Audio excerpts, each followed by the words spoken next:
सब साथी दिल जी मोहब्बत सां दुरूद शरीफ पढ़ो। अल्लाहुम्मा सल्लि अला सय्यिदिना व मौलाना मुहम्मदिन नबिय्यिल उम्मी व आलिहि व सहबिहि व बारिक व सल्लिम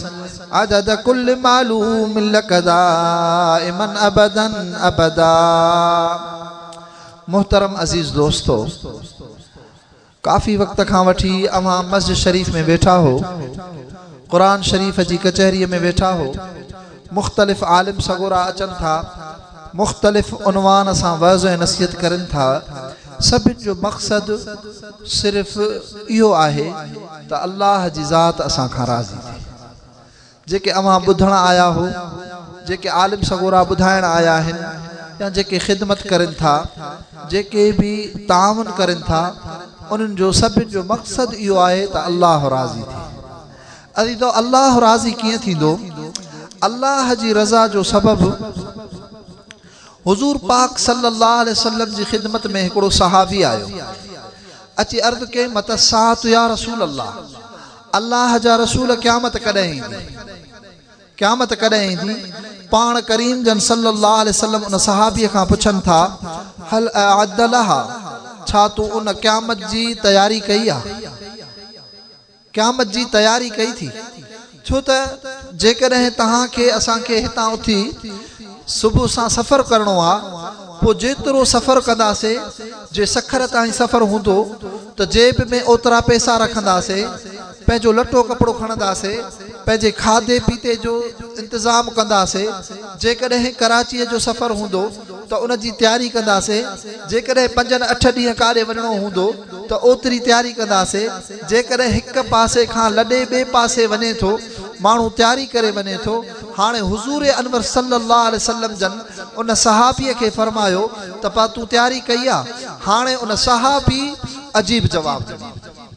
अजीब जवाब ॾिनई। सहाबी रसूल पियो चवे, अल्लाह जा रसूल ॿी त तयारी कोन कई आहे। हालांकि सहाबी हो जंहिं नबीअ जो दीदार बि कयो हो, जंहिंखे हुजूर अनवर सल्लल्लाहु अलैहि वसल्लम जे पोयों नमाज नसीब थी हुई, जंहिंखे हुजूर जे सहाबा जी कचहरी नसीब थी हुई, जेको कुरान शरीफ जो आयतूं लहंदू ॾिसे पियो, ॿुधे पियो, लेकिन बावजूद उन जे सहाबीअ जो जवाब अजीब आहे। नबी साईं चवनि था त तूं तयारी कई आहे? सहाबी चवे थो, साईं ॿी त तयारी न कई आहे, अलबत्ता क़यामत जी तयारी एतिरी कई आहे जो मां अल्लाह ऐं उन जे रसूल सां मोहब्बत रखां, बस अल्लाह ऐं उन जे रसूल सां मोहब्बत रखां थो, इन खां वधीक क्या तयारी न आहे। हाणे हुजूर अनवर सल्लल्लाहु अलैहि वसल्लम जन फरमाइनि था उन सहाबीअ खे, अल मरउ मा मन अहब, तूं जेकॾहिं अल्लाह ऐं उन जे रसूल सां मोहब्बत रखे थो त अल्लाह ऐं उन जो रसूल बि तोसां मोहब्बत रखनि था। फरमायूं त जंहिं को इंसान जंहिंसां मोहब्बत कंदो, क़यामत जे ॾींहुं उहो उन्हनि सां गॾु हूंदो। अॼु जेकॾहिं रब साईं अवां असांखे मस्जिद शरीफ में विहारियो, क़ुरान जी कचहरीअ में विहारियो, उलमा जी ज़ियारत में विहारियो, हाणे यकीन सम्झूं था त अल्लाह साईं असांखे आख़िरत में बि इन नेकनि सालिहनि सां विहारे। मक़सद रब जी रज़ा आहे, ऐं रब जी रज़ा जे लाइ को नंढड़ो अमल बि काफ़ी आहे। इंसान वॾे अमल खे बि न छॾे, लेकिन कॾहिं कॾहिं रब साईं नंढड़े अमल जे करे परची पवंदो आहे। हज़रत सुफ़ियान सौरी वॾो आलिम थी गुज़रियो आहे, वॾो मुहद्दिस थी गुज़रियो आहे। उन जी जॾहिं दुनिया मां इंतकाल थो थिए, उनखे पंहिंजो शागिर्द ख़्वाब में ॾिसे थो, चवेसि थो, उस्ताद साईं तव्हां क़ब्र जे जहान में, तव्हां सां आल में बरज़ख क़ब्र जे जहान में छा थियो? तव्हांजी त यकीनी मग़फ़िरत थी हूंदी, छो त अवां सॼी उमिरि हदीस पाक जी ख़िदमत कई, कुरान शरीफ जी ख़िदमत कई। हाणे उस्ताद चवे पियो शागिर्द खे, हज़रत सुफ़ियान सौरी पंहिंजे शागिर्द खे चवे पियो, यकीनन मां हदीस जी ख़िदमत कई आहे, कुरान जी ख़िदमत कई आहे, हज़ारनि में मुंहिंजा शागिर्द आहिनि, लेकिन रब अहकमुल हाकिमीन खे सुफ़ियान जो नंढड़ो अमल पसंदि अची वियो। चए उहो अमल कहिड़ो हो? चए साईं उहो अमल इहो हो, मां हदीस पाक लिखंदो हुउमि, पोइ पुराणे दौर में जॾहिं लिखण जे लाइ पेन खणबी हुई त उहा पेन प्लास्टिक जी न हूंदी हुई जीअं अॼु जे दौर जी आहे। पुराणे दौर जी पेन काने जी हूंदी हुई, उनखे कटे करे निब ठाहींदा हुआ, उनखे मस में ॿोड़े पटीअ ते लिखंदा हुआ। हाणे हज़रत सुफ़ियान सौरी रहमतुल्लाह अलैहि फरमाइनि था, चए मां उन हीअ पेन खे मस में ॿोड़ियुमि, पोइ उन हीअ पटीअ ते लिखां पियो, पेन खे मस में बोड़े पट्टीअ ते लिखां पियो मुंहिंजो मशगलो हदीस पाक लिखण हो लेकिन हिकिड़ो दफ़ो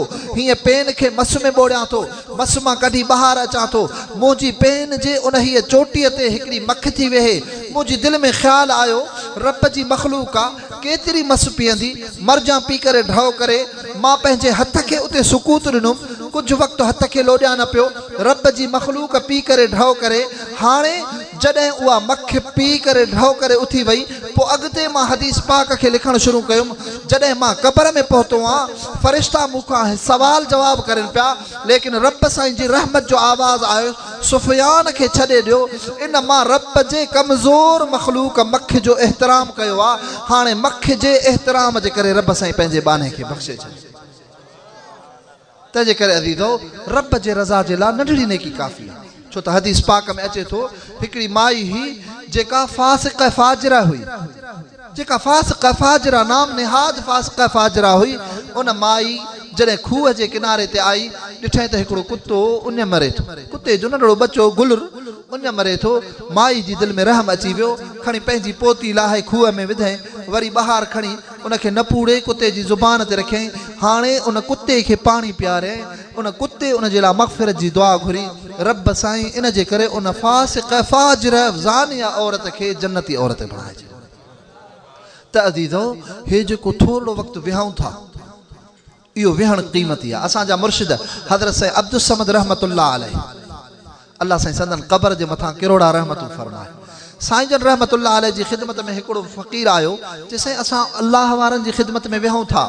आलिमनि जी ख़िदमत में वेहूं था क़ुरान शरीफ़ जी कचहरी में वेहूं था इन जो को फ़ाइदो बि आहे या इहो विहण अजायो आहे अजीब सुवाल साईं इन जो को फ़ाइदो बि आहे या विहण अजायो आहे साईं जन फरमायो पुट खोड़ फ़ाइदा आहिनि लेकिन वॾे में वॾो फ़ाइदो इहो आहे जो इंसान जो ईमान मज़बूत थो थिए हिन रब जे नेक साले बाननि सां वेहण जे करे माण्हू जो ख़ात्मो ईमान ते थी थो कलमे ते मौत ऐं हुज़ूर साईं फरमायो मन कान फी आख़िर कलामिही ला इलाहा इल्लल्लाह दख़लल जन्नत जंहिं इंसान जो आख़िरी वक़्तु कलमे ते थी वञे उहो जन्नती आहे तंहिंजे करे दुआ आहे रब साईं अवां असांखे ही उलमा जो मुहबत ऐं तालुक़ सां आबाद रखे हुज़ूर अनवर सल्लल्लाहु अलैहि वसल्लम जी सुन्नत सीरत सां आबाद रखे मां जेका आयत तव्हांजे साम्हूं पढ़ी आहे इन आयत में रब साईं जा 3 अहकाम आहिनि हिकु क़ुरान शरीफ़ खे पढ़ो क़ुरान सां तालुक़ रखो उन में कामयाबी आहे केतिरो तालुक़ जेतिरो इंसान जहिड़ी हैसियत सां तालुक़ रखंदो रब साईं उनखे अजुर ॾींदो जे पढ़ियल आहे त अल्हम्दुलिल्लाह जे पढ़ियल न आहे सिर्फ़ु क़ुरान जी ज़ियारत करे बिस्मिल्लाहिर रहमानिर रहीम चवंदो वेंदो इनखे बि अजुर मिलंदो असांजा मुर्शिद हज़रत साईं हमादुल्लाह रहमतुल्लाह अलैहि जी ख़िदमत में ख़ैरपुर जो हिकिड़ो इंसान आयो ग़ालिबन उहो जज हो उहो आयो उन अची करे चयो साईं मां जंहिं कम में हथु विझां थो नाकाम थियां थो वापार तिजारत में रिश्तनि में घर जे मामलनि में को नुस्ख़ो ॾियो को वज़ीफ़ो ॾियो साईं जन रहमतुल्लाह अलैहि फरमाइश पुट क़ुरान शरीफ़ पढ़ियल आहे चए साईं हा पढ़ंदो आहियां चए साईं पाबंदी सां न मिड़े कॾहिं कॾहिं पढ़ंदो आहियां साईं जन फरमाइश पुट तूं हाणे रोज़ानो पंहिंजे मथां लाज़िम कर मां क़ुरान शरीफ़ जो 2 सिटूं दौर कंदुसि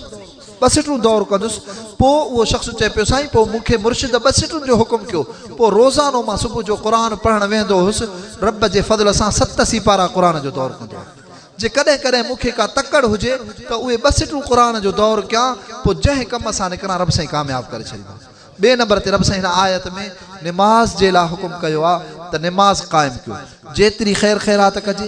जेतिरी ज़कात ॾिजे जेतिरा वॾा जलसा कराइजनि जेॾो सुहिणो लिबास पाइजे जेॾो ई सुहिणी वाह वाह हुजे मुल्क में निमाज़ नाहे कुझु बि नाहे छा चवंदा हूं यार फलाणो वफ़ादार आहे निशानी छा अथसि पंहिंजे यारनि सां बीठो आहे ॾुखे वक़्त में यारनि सां थो बीहे निशानी छा अथसि वाइदे जे ख़िलाफ़ नथो वञे हाणे बाने ऐं रब जो बि तालुक़ आहे उलमा वफ़ादारी लिखी आहे फरमाइनि था त बाने ऐं रब जे वफ़ादारी जो इहो ई राज़ आहे ॾिसो त रब साईं हर मिंट में हर सेकंड में बाने जे मथां लखां नेमतूं करे थो साह खणे थो सिहत ॾिए थो रिज़्क़ ॾिए थो औलाद ॾिए थो ॾिसोसि जे 5 दफ़ा रब साईं जो सॾु अचेसि थो जे रब जे दर ते झुके थो त वफ़ादार आहे नथो झुके त इहो अदार आहे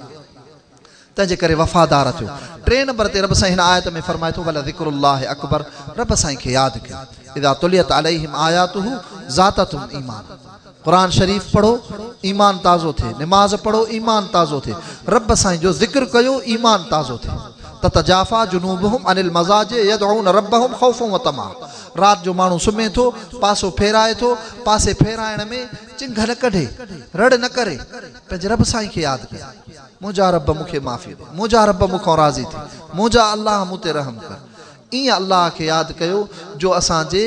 कॾहिं कॾहिं निंड में इंसान खे निंड खां पहिरियां कची निंड ऊंघ ईंदी आहे, ऊंघ वारी कैफ़ियत, जे ऊंघ वारी कैफ़ियत हुजे त इंसान जी ज़ुबान ते अल्लाह अल्लाह हुजे। तंहिंजे करे दुआ आहे रब साईं असांखे ज़िक्र सां, निमाज़ सां, क़ुरान सां आबाद फ़रमाए। चूंकि जलसो हलंदो, मौलाना अली शेर साहब वॾी तकलीफ़ करे आया आहिनि ऐं उन खां पोइ मौलाना मेखो साहब आहे। ऐं हींअर मां चूंकि पंहिंजी दुआ हज़रत साईं फ़िदाउल्लाह